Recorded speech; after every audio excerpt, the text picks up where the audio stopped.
For most people living through it, the end of an empire never feels like an ending. It feels like confusion. It feels like rules that once worked suddenly producing the opposite result. It feels like institutions that were trusted for decades slowly losing credibility, not in one dramatic collapse, but in small, unsettling moments that are easy to ignore. History shows that decline is rarely announced. It reveals itself quietly through stress fractures that seem disconnected until they form a pattern. That pattern is what Ray Dalio describes as the big cycle.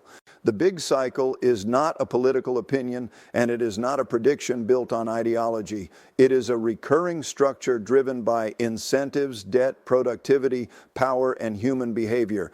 Dalio arrived at it by studying hundreds of years of data across the world's most powerful empires and reserve currencies, from the Dutch guilder and the British pound to the American dollar and earlier Chinese systems. Different cultures, different technologies, different values, yet the same sequence repeated with unsettling consistency: rise, peak, decline, and replacement. Every cycle begins after a major disruption, usually a war or systemic collapse, that wipes out the old order and creates space for a new dominant power. The winning nation emerges with high internal trust, strong institutions, and a population willing to work hard, innovate, and sacrifice. Productivity grows faster than debt, education improves, trade expands, capital flows in, confidence rises.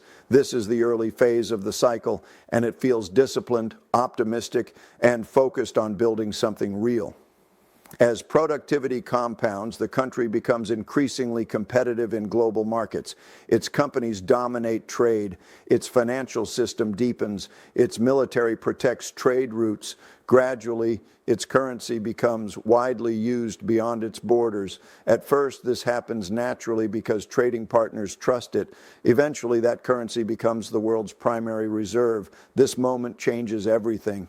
Reserve currency status is not just a financial achievement, it is a structural advantage. The country can borrow more cheaply than others. It can run trade and budget deficits without immediate consequences. It can fund wars, welfare, and consumption with paper claims rather than real sacrifice. This privilege accelerates prosperity, but it also plants the seeds of future instability. In the early stages, the system appears healthy. Living standards rise, asset prices increase, financial markets grow faster than the real economy.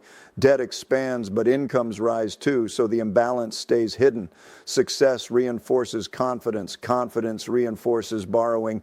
Borrowing reinforces spending. Spending reinforces the belief that growth is permanent.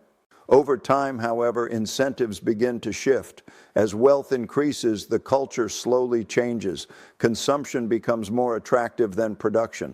Financial engineering becomes more profitable than innovation. Speculation outpaces investment. The education system focuses more on credentials than capability. Meanwhile, other nations copy the dominant power's technologies and systems, often with lower labor costs and fewer constraints. The competitive gap begins to narrow. At the same time, prosperity becomes unevenly distributed. Those closest to capital markets benefit disproportionately from rising asset prices. Those dependent on wages fall behind. The wealth gap widens. Social cohesion weakens. Political polarization intensifies. Groups begin to see each other not as competitors within a shared system, but as enemies fighting over a shrinking pie. This internal conflict is not accidental. It is a predictable feature of late-stage cycles. Debt plays a central role in this phase. Growth increasingly depends on credit rather than productivity. When downturns appear, policymakers respond by cutting interest rates and printing money. These actions stabilize the system temporarily, but they also increase long-term fragility. Each intervention pushes problems forward while making the eventual adjustment larger. The currency remains strong, not because fundamentals are improving, but because there is no immediate alternative. Eventually, a subtle psychological shift occurs. Holders of the reserve currency begin to question its long-term value. Not all at once, quietly, incrementally. Central banks diversify reserves. Trade settles in multiple currencies. financial power fragments.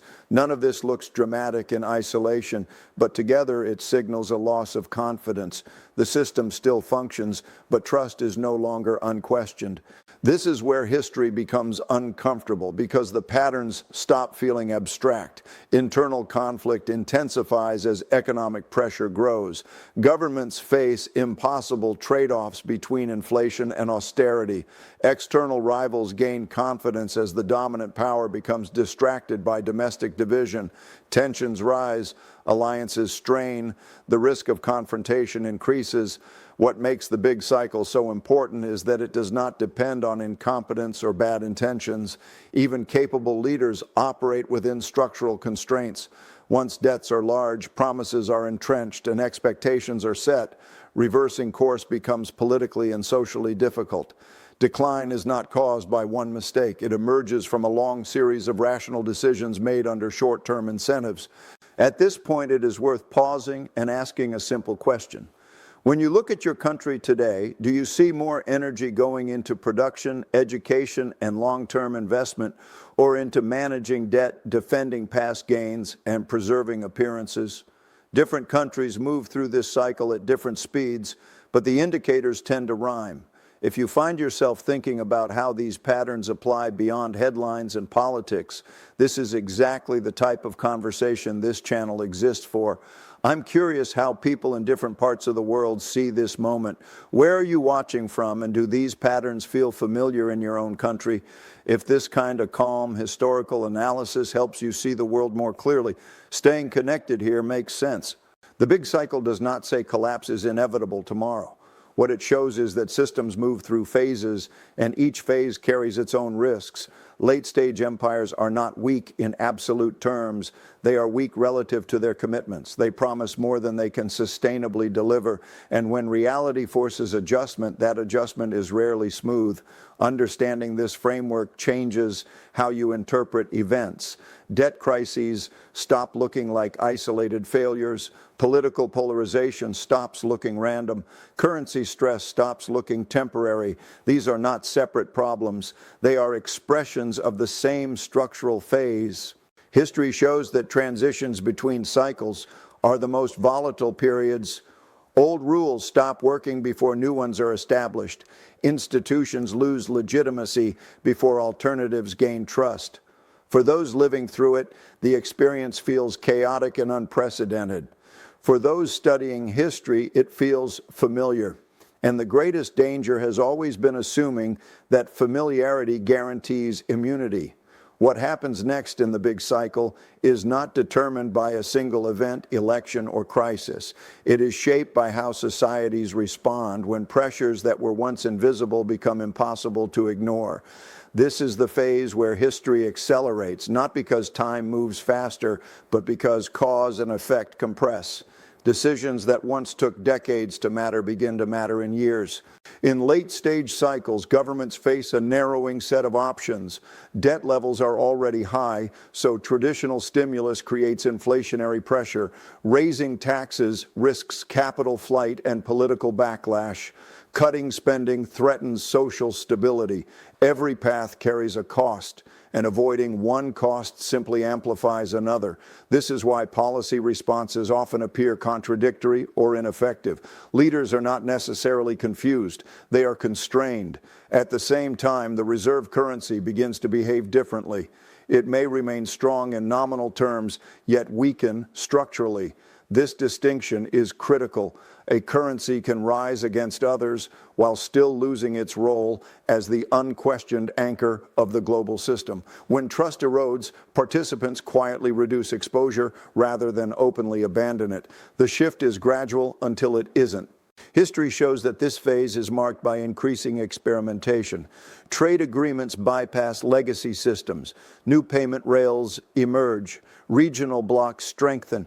These changes are often framed as efficiency improvements or political necessities, but underneath they reflect a deeper motive, reducing dependence on a system perceived as unstable. Once diversification becomes normal rather than controversial, momentum builds. Internally, societies feel more brittle. Small shocks, provoke outsized reactions. Disagreements harden into identity conflicts. Institutions lose the benefit of the doubt. The same policy that would have been accepted a generation earlier now triggers outrage. This is not because people have become irrational, but because trust, once lost, is difficult to restore. Without trust, even good decisions are questioned. Externally, rivals sense opportunity. Rising powers do not need to defeat the dominant one outright.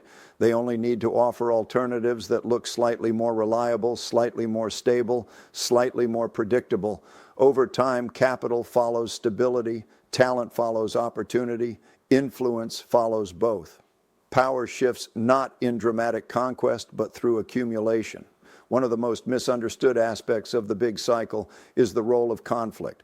Conflict is not always military, and when it is military, it is often the result rather than the cause of decline.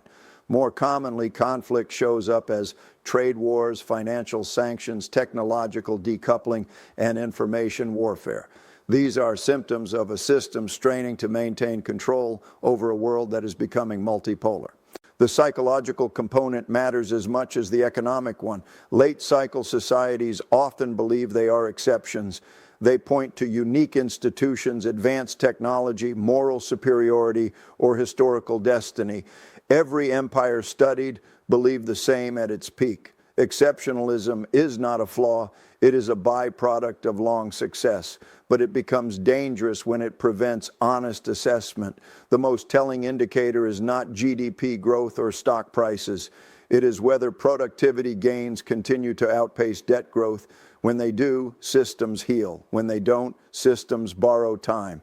Borrowed time feels like stability, but it is structurally fragile. The longer it lasts, the sharper the adjustment tends to be. Ray Dalio emphasizes that cycles do not dictate outcomes for individuals. They describe environments, not destinies. Within every decline, there are people, institutions, and countries that adapt early, invest wisely, and emerge stronger. The danger lies in denial, not in difficulty. Understanding the phase you are in does not cause decline. Ignoring it makes decline chaotic. This is why studying patterns matters. It shifts focus away from daily noise and towards structural forces. It helps separate signal from distraction. It encourages humility instead of certainty. Most importantly, it replaces fear with clarity. History does not repeat exactly, but it does rhyme closely enough to offer guidance. We are not living in the first late-stage cycle, and we will not be the last. What feels unprecedented emotionally is often familiar structurally. The question is not whether the cycle exists. The question is how societies navigate the transition. Some do so through reform, cooperation, and adaptation. Others through conflict, denial, and forced resets. The big cycle ends the same way it begins, with a new order shaped by the lessons, mistakes, and innovations of the old one. Those who understand this do not wait for certainty. They position themselves for resilience. They invest in skills, relationships, and systems that compound regardless of who holds power. History rewards those who prepare before change becomes obvious. And the quiet truth is that the most dangerous moment in any cycle is not collapse itself, but the period when people are most confident that collapse cannot happen.